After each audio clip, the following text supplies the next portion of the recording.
Zikomo kwambiri ndakulandirani ku phunziro lathu ya lero. Ndine zina nanga ndine Andrew. Ndiye lero phunziro la lero tizaphunzira pa zakudya za mzuva. Ndiye nikonkheni pambuyo tione zakudya zamene zizadyeka mzuva muno.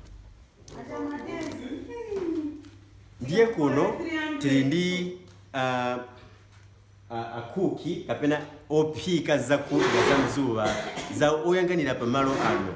Zina yawo ni alecho. Ndiye kanini yambe navala akakanthu. Ndiye bwerani.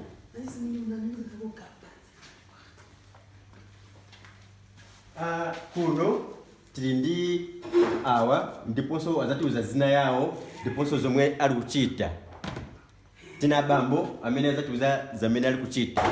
Ndiye zatiuza ko zina na zamene muli kuchita apa.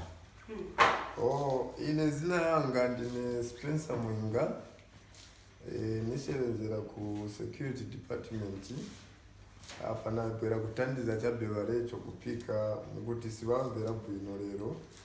So tili nawo mu kitchen titandizana kupika.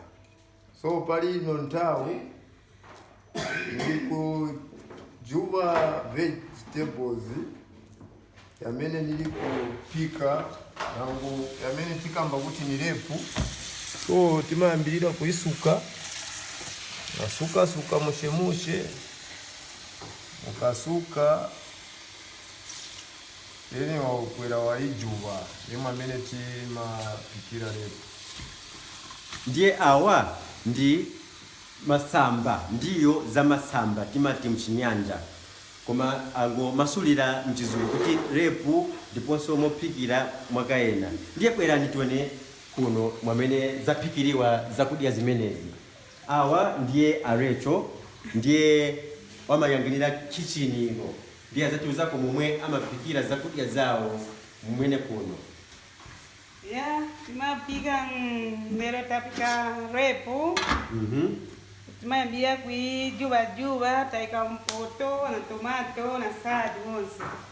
Tapika tasiriza so aparasiriza. Kasiriza kuti tapika inangu ndiyo. Inde. Izi ziri mpoto ni nyama.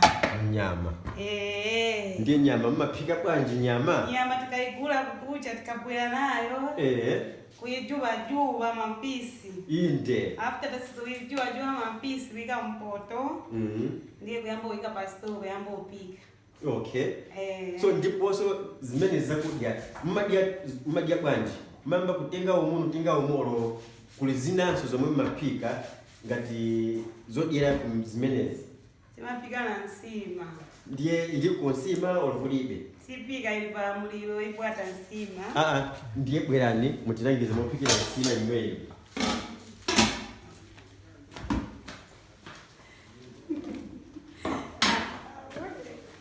Uyu ndiye ufa.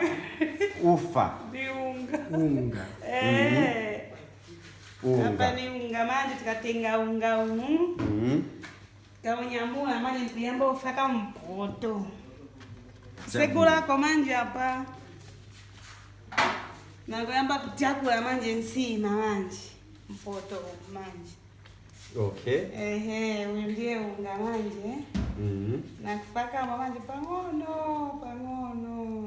Mfaka mo pangono. Pangono mpoto ya nsima. Ndamukangotira mukuti pu ndiye sizita bwino. Sizimata bwino. Mukangotira mukuti pu unga sizita bwino. Ndiye imeneyi ndiye timati nsima. Mukatenga nsima imweyi ndiyo zomwe tiyangana pa koyamba ndiye nshimapanga zakudya za mzuva. Enanso anthu amapanga zakudya zimenezi kapena kuseni mzuva ndiponso kothera zuwa imweyi. Zamwe timakamba kuti zakudya za usiku. Amwe makamba kuti ni dina. Ndiye zikomo kwambiri pa phunziro la lero chabwino. Tiona nanso.